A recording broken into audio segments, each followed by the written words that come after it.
உள்ளத்தூர் அப்படி நேர்களுக்கு கோயம்புத்தூரில் 10 வயசு சிறுமிக்கு நடந்த ஒரு பகீர் சம்பவம் நீ தமிழ்நாட்டில் உள்ள பெற்றோர்களை எல்லாம் பதபதைக்க வச்சிருக்குது. இது மாதிரி ஒரு கொடுமை இனிமேல் நடக்கக்கூடாதுங்கிற கவலை எல்லா பெற்றோர்கள்ட்டையும் வந்திருக்குது. 10 வயது சிறுமியை ஒரு சாக்லேட்டை கொடுத்து ஏமாற்றி மிக கொடூரமாக பாலியல் சீண்டல் பண்ணி உயிர் பறித்த காம கொடூரன் கைது பண்ணியிருந்தாலும் இவங்க செய்த இந்த விதங்கள் வெளியான செய்திகள் எல்லாருக்குமே நெஞ்ச பதபதைக்க வைக்குது. இவர்களுக்கு மிக கடுமையான தண்டனை கொடுக்கணும்னு சொல்லி தமிழ்நாட்டில் உள்ள மக்கள் எல்லாருமே இன்றைக்கி கொதிச்சு எழுந்து போயிருக்கிறாங்க. என்ன நடந்துச்சு, இந்த கொடூரம் எப்படி நடந்துச்சு, எப்படி அதை கண்டுபிடிச்சாங்க, இதுபோல் சம்பவம் இனிமேல் நடக்காமல் இருக்கிறதுக்கு என்ன செய்யணுங்கிற பல விவரங்களை நம்ம தெரிஞ்சுக்கிறதுக்கு வாங்க இப்போ நம்ம வீடியோக்குள்ளே போவோம். கோயம்புத்தூரில் சூலூருங்கிற ஒரு ஊரில் கடந்த 2 நாட்களுக்கு முன்னாடி 21/5/26 சாயந்தரம் அந்த வீட்டு முன்னாடி ஒரு 10 வயது சிறுமி விளையாண்டுக்கிட்டு இருந்திருக்குது. அப்படி விளையாண்டுக்கிட்டு இருந்த அந்த சிறுமியை வெகு நேரமாகி அவங்க வீட்டுக்கு போகலை. அப்போ அந்த பெற்றோர் தேட ஆரம்பிக்கிறாங்க. என்னடா நம்ம பிள்ளை வெளியில் விளையாண்டுக்கிட்டு இருந்துச்சா காணாமேண்டு அக்கம் பக்கம் தெரியும் சொந்தக்கார விட அவங்கவுங்க எல்லாரும் போய் விசாரிச்சுட்டாங்க, எங்கேயுமே இல்லை. ரொம்ப நேரம் தேடிட்டு பதறி போட்டு காவல் நிலையத்தை போய் சொல்கிறாங்க, ஐயோ எங்கள் பிள்ளைய காணா, 10 வயசு சிறுமியை காணாங்கிறாங்க.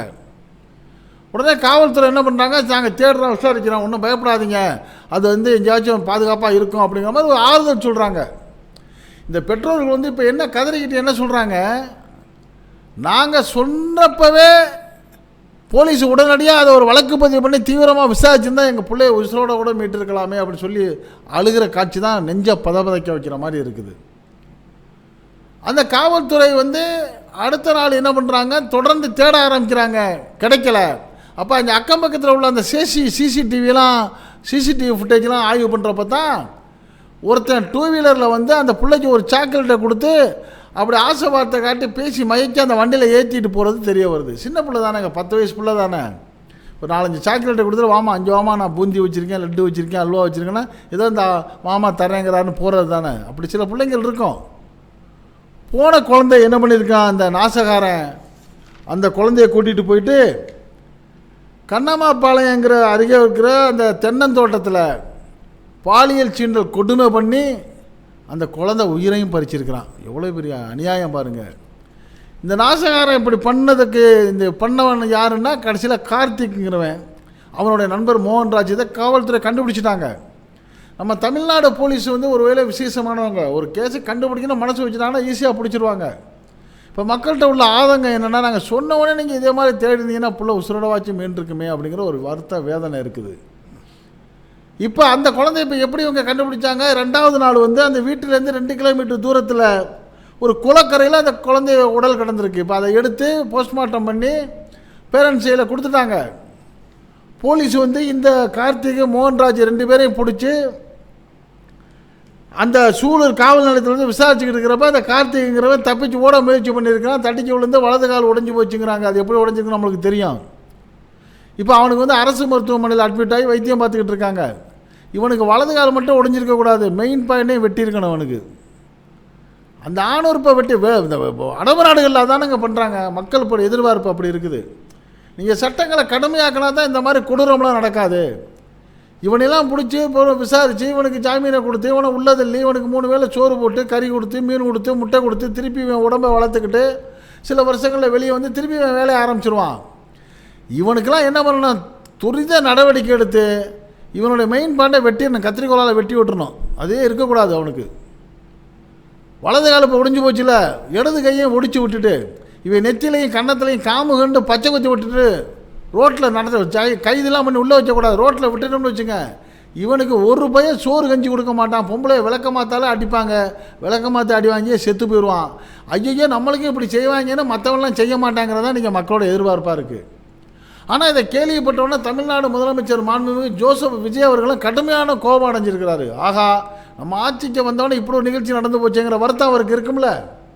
காரணம் இதை காரணம் காமிச்சு அரசியல் பேச ஆரம்பிச்சிருவாங்க எதிர்கட்சிகள். இங்கே பாருங்கள், தாவே காட்சியில் பாருங்கள், பாலியல் சிண்டல் 10 பிள்ளைக்கு இப்படி 10 வயசு பிள்ளைகள் இப்படிலாம் பேசுவாங்கல்ல. யார் ஆட்சியில் நடக்கலை.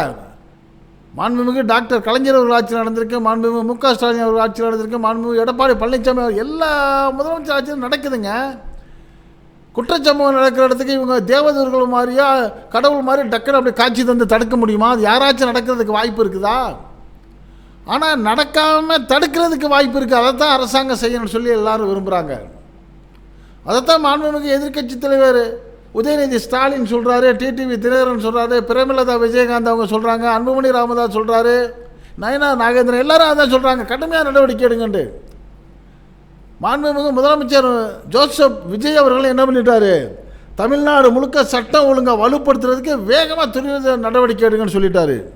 இந்த 2-3 நாளில் மட்டும் கிட்டத்தட்ட 1263 பேர் அதிரடியாக கைது பண்ணியிருக்காங்க. 10,000க்கும் மேற்பட்டவங்களை விசாரிச்சிருக்கிறாங்க.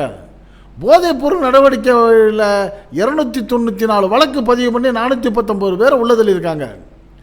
1.43 கோடி ரூபாய் உள்ள கஞ்சா பொருளை பறிமுதல் பண்ணியிருக்காங்க. 2476 மாத்திரைகள், போதை மாத்திரைகள் பிடிச்சிருக்காங்க. இப்போ இவ்வளோ வேகமாக நடக்குதுல, இந்த சம்பவத்துக்கு மட்டும் செஞ்சுட்டு இன்னொரு 10 நாளில் பேசாமல் விட்டால் திருப்பி ஆரம்பிச்சிருவாங்க. இதை தொடரணும். இந்த போதை கலாச்சாரம், கஞ்சா கலாச்சாரம், போதை மாத்திரம், ரவுடி கலாச்சாரம் தமிழ்நாட்டில் இருக்கவே கூடாது.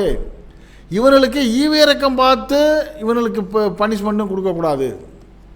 இந்த நிகழ்ச்சியை ப்ரெஸ் மீட்டில் சொல்கிற அந்த மேற்கு மண்டல ஐஜி திருமதி ரம்யா பாரதி அம்மா அவங்க சொல்கிறாங்க, இந்த கொடுங்கோலன்கள் சிறுமியை பாலியல் வன்கொடுமை துன்புறுத்தி கண்ணம்மா பாளையம் அருகில் இருக்கிற தென்னந்தோட்டத்தில் அந்த பிள்ளைய உயிரை வாங்கியிருக்காங்க. அடப்பாவியலா, நீ நாசமாக போனவன் எதாவது பண்ணி விட்டுருந்தா கூட அந்த பிள்ளை உயிர் வாழ்ந்துருக்கு மேடா. ஏன்னா வெளியில் உன்னை காமிச்சு கொடுத்துருமா, இப்போ மட்டும் காட்டி கொடுக்கலையா?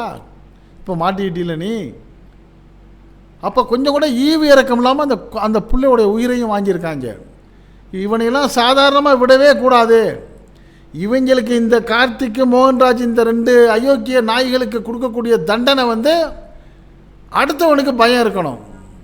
இனிமேல் எவனும் இது மாதிரி வேலையில் செய்யக்கூடாது. தொடர்ந்து காவல்துறை இப்போ எப்படி மாண்புமிகு முதலமைச்சர் ஜோசப் விஜய் அவர்கள் கோபமாக அப்படி வெகுண்டு எழுந்து ஆர்டர் போட்டிருக்காரோ, இது இவருடைய ஆட்சி காலம் முழுக்க இருக்கணும். இருந்து என்ன பண்ணணும், காவல்துறை கடுமையான நடவடிக்கை எடுக்கணும்.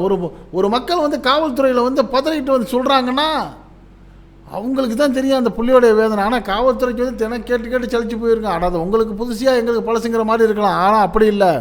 ஒவ்வொருத்தருடைய மனவேதனைகளுக்கும் உடனடியாக நடவடிக்கை எடுத்து கண்டுபிடிச்சு இது மாதிரி பயல்களுக்கு ஒரு 10 பேருக்கு கடுமையான தண்டனையை கொடுத்துட்டோன்னு வச்சுங்க, இனிமேல் இது மாதிரி குற்றங்களே நடக்காதுங்கிறது தான் தமிழ்நாட்டில் உள்ள மக்களுடைய எதிர்பார்ப்பாக இருக்குது. இதற்கு சட்டத்தில் இடம் கொடுக்கணும். சட்டத்தை திருத்துங்க. குற்றவியல் சட்டத்தை திருத்துறதுக்கு என்ன செய்யணுமோ அதை செய்யுங்க. இல்லை எப்படி இவன் தடிக்க விழுந்து கால் விடுச்சு அது மாதிரி தடிக்க விழுந்து மெயின் பாயிண்ட் கட்டாகிற மாதிரி அதுக்கு ஒரு ஏற்பாட்டை பண்ணுங்க. பச்சை குத்தி விடுங்க அவனை. இது மாதிரி சம்பவங்கள் நடக்கவே கூடாதுங்கிறது தான் பெற்றோருடைய எதிர்பார்ப்பாக இருக்குது. இந்த மாதிரி நம்ம கடுமையான நடவடிக்கையை நம்ம தமிழ்நாடு எடுத்தோம்னா இதை பார்த்து இந்தியாவே நம்ம பக்கம் திரும்பும். அரபு நாடுகளை போல் இங்கேயும் பெண்கள் பாதுகாப்பாக இருப்பாங்க அப்படிங்கிற ஒரு எதிர்பார்ப்பு எல்லா மக்கள்கிட்டையும் இருக்குது. இது பற்றிய உங்களுடைய கருத்துக்களை நீங்கள் இந்த உள்ளத்தோடு கமெண்ட் பாக்ஸில் கமெண்ட் பண்ணுங்கள். இந்த செய்தியை உங்கள் நண்பர்களுக்கும் உறவுகளுக்கும் ஷேர் பண்ணுங்கள். இது போன்ற நாட்டில் 4 பக்கம் நடக்கக்கூடிய செய்திகளை எந்த விதமான இடைச்சல்களும் இல்லாமல் உள்ளபடி அப்படியே கொண்டு உங்கள் வீட்டுக்குள்ளே 4 சூழலுக்குள் சேர்க்கக்கூடிய நம்ம உள்ளத்தை உள்ளபடி சேனலுக்கு இதுவரை சப்ஸ்கிரைப் பண்ணாதவங்க சப்ஸ்கிரைப் பண்ணுங்கள். மறக்காமல் பக்கத்தில் இருக்க பெல் ஐக்கானை கிளிக் பண்ணுங்கள். அப்போ தான் நம்ம போடக்கூடிய ஒவ்வொரு வீடியோவும் உங்கள் நோட்டிஃபிகேஷன் காட்டும். நீங்கள் விரும்பியதை பார்க்கலாம். இன்றமணிந்திருப்போம். உங்கள் அன்பன் அஷ்ரஃப் அலி. நன்றி.